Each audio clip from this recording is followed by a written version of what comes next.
Alright, hey guys. We've gotten a lot of questions about installing the 5 kg retaliator spring in the Doominator, so I'm going to go ahead and show you how we do it. First, of course, take the shell off your blaster, don't lose your screws, and then you have 5 more screws on this retainer plate here. 1, 2, 3, 4, 5. You need to remove those so you can get to your plunger. So this is a little tricky. It's a complicated blaster. You have 1, 2, 3, 4, 5 small springs which are candidates to be lost. These aren't held in very well. So what I'm going to do, we have a torsion spring up here. I'm going to take this piece off. So keep in mind how it goes into place. This little bump points that way. And here's the spring. I'm going to set that aside. I'm going to take the trigger spring off and leave the trigger in place and set this aside. And this little spring may come out as we get at the plunger, but it's just as long as you don't lose it, it's very easy to reinstall. This we're going to leave, but keep in mind that it can come out. The orientation is these hooks go back to back. So right now there's a tester spring which is similar in size to the Retaliator 5 kg spring in this blaster, and to get at it there's a couple different ways. You can go for this screw first to relieve the spring tension, but if you have a stock spring, this won't be under tension and you can just take the whole thing out. So I'll do that right now. And to do that, we're going to take the priming bar and rotate it up and then bring the whole unit back. Like so. And now we can get at this spring. I'm going to go ahead and take it out so I don't lose it. Okay, so here's the tester spring, and as you can see, it's much longer and narrower in diameter than the stock spring, and it's going to sit up on the plunger flanges. But once everything is installed, you get a preload, and there's plenty of space for this plunger to compress and lock under the catch unit. So let's look at the orientation here. This piece points up. We have a hook up here. We have ridges on top of the plunger that lock into this locking mechanism. This is sort of your half prime mechanism. So let's get at this screw. And right now everything's under tension, so I'm gonna hold on to it.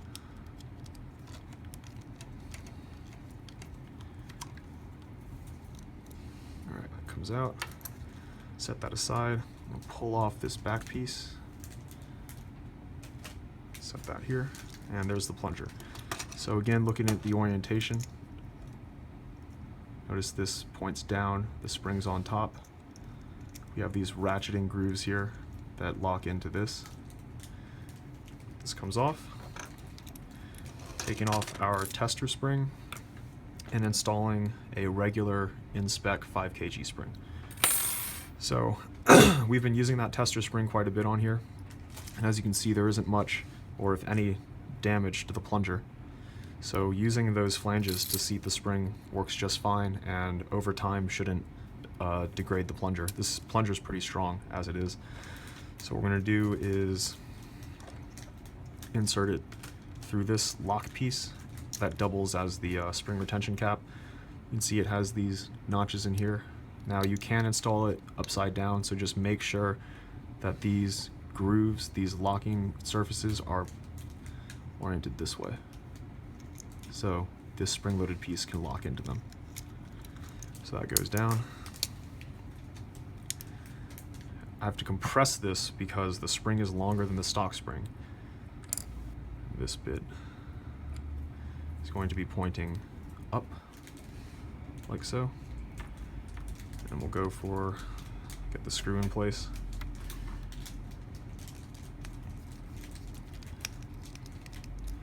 I'm gonna let that down and then tighten the screw. All right, from here, this section needs to get up in these grooves here. So you cannot just snap it straight down. You're gonna have to compress your spring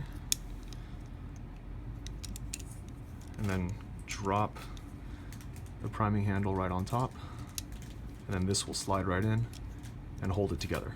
You can see everything's under tension. It's not really lining up. So this is where it gets a little tricky. We need to get these little wings. One of them goes into this groove, which is up right behind the plunger. So now that this spring is gone, we can go ahead and push this plunger up to give us room.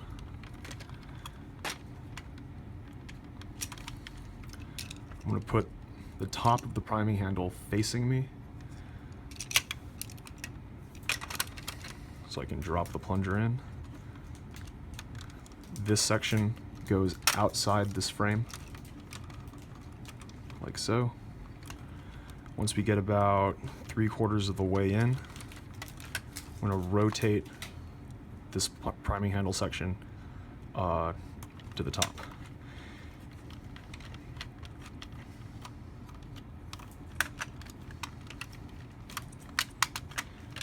And I may have to get up and get behind this. It's a little awkward behind the camera.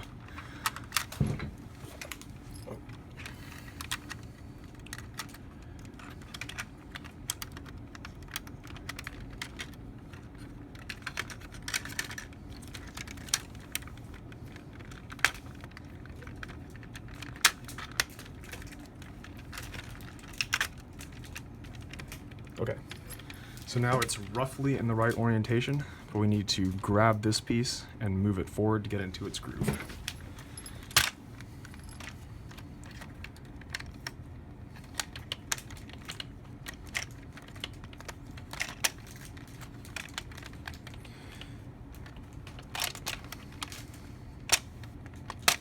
There we go. Make sure everything's in place.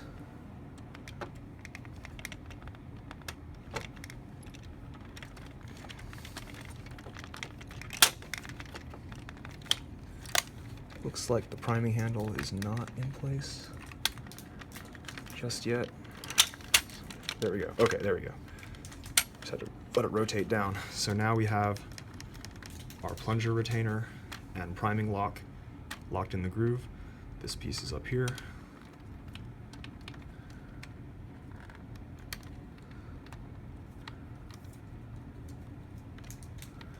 All right, and let's get the plunger bodies spring.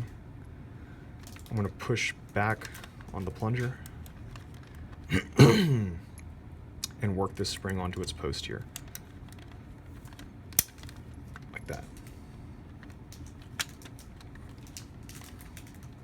Now the excuse me, this part here,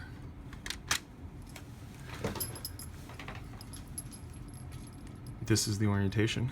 We're going to put the end of the torsion spring through this hole, drop that on,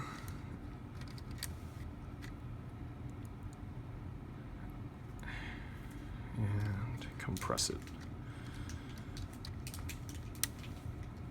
And you want the other end of that torsion spring right here. Next, the trigger spring. Just feed it right onto the post, lift the end of the trigger, slide it forward, and drop it down. So now we have the trigger spring.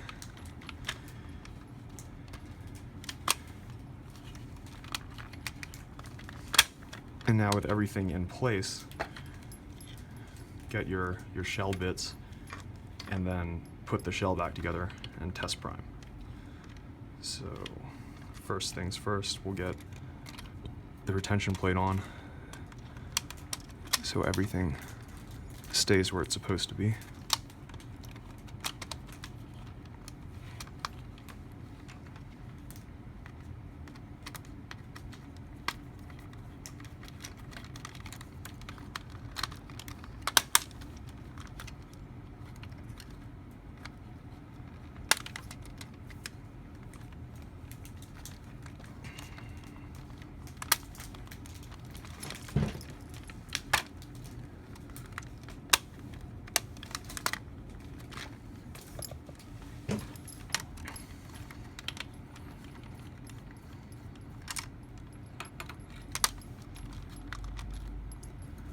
Let's see, I may have to remove some of these screws.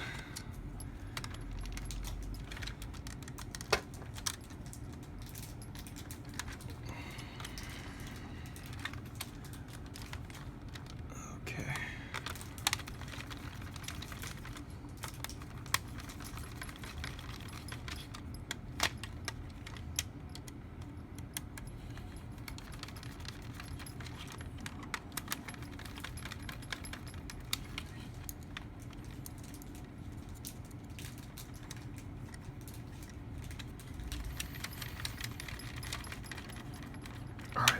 And next, make sure the cylinder retainer is like that.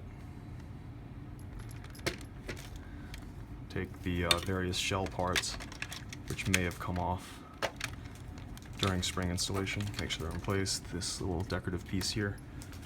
I'm going to take the other half of the shell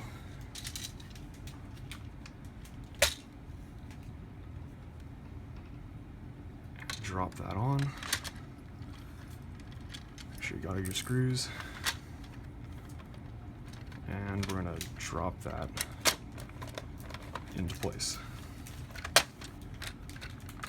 And because everything is held in with that orange retention plate, the top of the shell should drop in relatively easily. And grab the electric screwdriver, get this together.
Okay. And there's always one missing screw. There it is.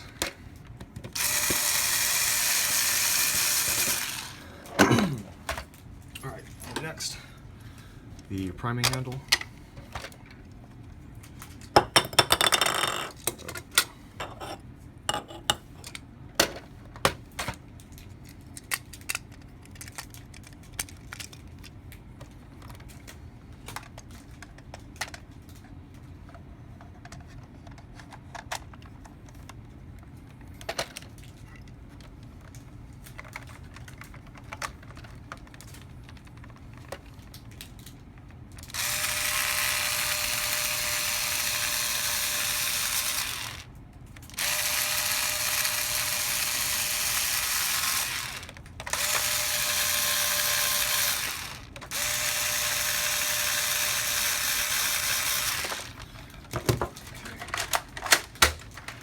Alright, and she primes.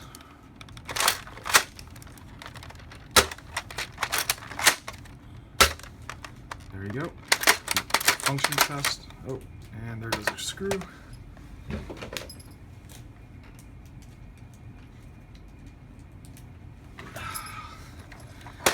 Double check all your screws to make sure you tighten them. This blaster has quite a few.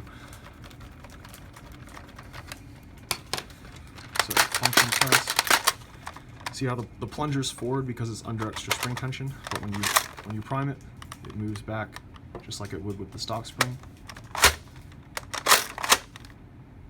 And it moves forward to seal when you fire. So there's no longer extra spring. Get this out of here. And that is how you install the Retaliator 5 kg spring in the Doominator. Thanks for watching.